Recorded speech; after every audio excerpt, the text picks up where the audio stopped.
ആക്രമണം നടത്തിയത് അതിർത്തി ഭേദിച്ചല്ലെന്ന് വ്യക്തമാക്കി ഇന്ത്യ. വെടിനിർത്തലിന് ശേഷം ഇന്ത്യ ഇന്ന് നടത്തിയ വാർത്താ സമ്മേളനത്തിലാണ് സൈന്യം ഇക്കാര്യം വ്യക്തമാക്കിയത്. എന്നാൽ ഇന്ത്യയുടെ സൈനിക താവളങ്ങളെ ലക്ഷ്യമിട്ടുകൊണ്ടുള്ള ആക്രമണം നടത്താൻ പാകിസ്ഥാൻ ശ്രമിച്ചിരുന്നുവെന്നും റിപ്പോർട്ട്. പാകിസ്ഥാന്റെ ഇത്തരത്തിലുള്ള എല്ലാ ശ്രമങ്ങളും ഇന്ത്യ ചെറുത്തതും സൈന്യം കൃത്യമായി വിവരിക്കുകയും ചെയ്തു.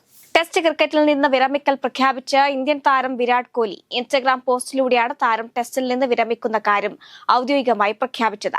2 ആഴ്ച മുൻപാണ് കോഹ്ലി ടെസ്റ്റിൽ നിന്ന് വിരമിക്കാനുള്ള സന്നദ്ധത BCCIയെ അറിയിച്ചത്. ഇംഗ്ലണ്ട് പരമ്പരയില്ലെങ്കിലും കളിക്കണമെന്ന് BCCI അഭ്യർത്ഥിച്ചെങ്കിലും വിരാട് കോഹ്ലി ഇതിന് മറുപടി നൽകിയിരുന്നില്ല. ഇന്ത്യൻ ക്രിക്കറ്റിലെ ഇതിഹാസ താരത്തെ ബന്ധപ്പെട്ട് വിരാട് കോഹ്ലി വിരമിക്കൽ തീരുമാനത്തിൽ നിന്ന് പിന്തിരിപ്പിക്കാൻ BCCI ശ്രമിച്ചെങ്കിലും ഇതും വിജയിച്ചില്ല. ഇതിന് പിന്നാലെയാണ് കോഹ്ലി ഇൻസ്റ്റഗ്രാം പോസ്റ്റിലൂടെ വിരമിക്കൽ പ്രഖ്യാപിക്കുന്നത്.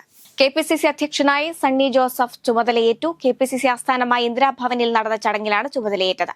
കോൺഗ്രസിന്റെ മുതിർന്ന നേതാക്കളെല്ലാം വേദിയിലെത്തിയിരുന്നു. അതേസമയം ഒരു ടീം പാക്കേജ് വേണമെന്നതുകൊണ്ടാണ് ഹസനെ മാറ്റിയതെന്ന് KC വേണുഗോപാൽ പ്രതികരിച്ചു.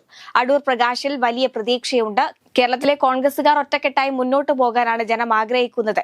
എന്റെ കാര്യമല്ല, നമ്മുടെ കാര്യമെന്ന നിലയിൽ ചിന്തിക്കണം. എവിടെയൊക്കെ മാറ്റം വേണോ അതൊക്കെ വേഗത്തിൽ ചെയ്യാൻ സണ്ണിക്ക് പാർട്ടി നിർദ്ദേശം നൽകിയിട്ടുണ്ട്. അടുത്ത സർക്കാർ UDF ആയിരിക്കുമെന്നും KC വേണുഗോപാൽ പറഞ്ഞു.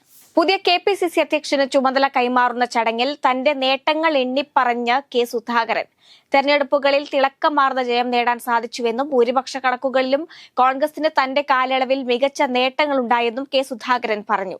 ഏറെ സന്തോഷത്തോടെയും അഭിമാനവും ഉണ്ടെന്നും പറഞ്ഞുകൊണ്ടാണ് സുധാകരൻ പ്രസംഗം തുടങ്ങിയത്. നന്ദൻകോട് കൂട്ടക്കൊലക്കേസിൽ പ്രതി കേതൽ ജിൻസൺ രാജ് കുറ്റക്കാരനെന്ന് കോടതി. തിരുവനന്തപുരം 6ാം അഡീഷണൽ സെഷൻസ് കോടതിയാണ് പ്രതി കുറ്റക്കാരനെന്ന് കണ്ടെത്തിയിരിക്കുന്നത്. മാതാപിതാക്കൾ ഉൾപ്പെടെ 4 പേരെ കൊലപ്പെടുത്തിയ കേസിൽ കേതലിനുള്ള ശിക്ഷ കോടതി നാളെ വിധിക്കും. കേതലിന് മാനസിക പ്രശ്നങ്ങളില്ലെന്ന് പ്രോസിക്യൂഷൻ കോടതിയെ അറിയിച്ചിരുന്നു. കേരളത്തെ നടുക്കിയ കൂട്ടക്കൊലയിൽ കേതൽ ഏക പ്രതിയാണ്. 2 തവണ വിധി പറയാൻ മാറ്റിവച്ച ശേഷമാണ് കോടതി ഇന്ന് 1 മണിയോടെ പ്രതി കുറ്റക്കാരനാണെന്ന് കണ്ടെത്തിയിരിക്കുന്നത്. കൊലപാതകം നടന്ന് 8 വർഷത്തിന് ശേഷമാണ് വിധി. മുണ്ടക്കൈ ചൂരൽമല ദുരന്തബാധിതരുടെ താമസത്തിനുള്ള മാസ വാടക തുക അടിയന്തരമായി ലഭ്യമാക്കുമെന്ന് മുഖ്യമന്ത്രി പിണറായി വിജയൻ. പുനരധിവാസം സമയബന്ധിതമായി പൂർത്തിയാക്കുമെന്നും ടൌൺഷിപ്പ് നിർമ്മാണ പ്രവർത്തന പുരോഗതി വിലയിരുത്തുന്നതിന് ചേർന്ന യോഗത്തിൽ മുഖ്യമന്ത്രി വ്യക്തമാക്കി. ലോകത്തെ വ്യാപാര യുദ്ധത്തിന്റെ ഭീതിയിലാഴ്ത്തിയ US ചൈന തീരുവ യുദ്ധത്തിന് താൽക്കാലികാന്ത്യം. അടുത്ത 3 മാസത്തേക്ക് ഇരു രാജ്യങ്ങളും പരസ്പരമുള്ള തീരുവകൾ ഗണ്യമായി കുറക്കാൻ ധാരണയായി. ചൈനീസ് ഉൽപ്പന്നങ്ങളുടെ തീരുവ 145% നിന്ന് 30% US കുറയ്ക്കും. US ഇറക്കുമതി തീരുവ 125% നിന്ന് 10% ചൈന കുറയ്ക്കും.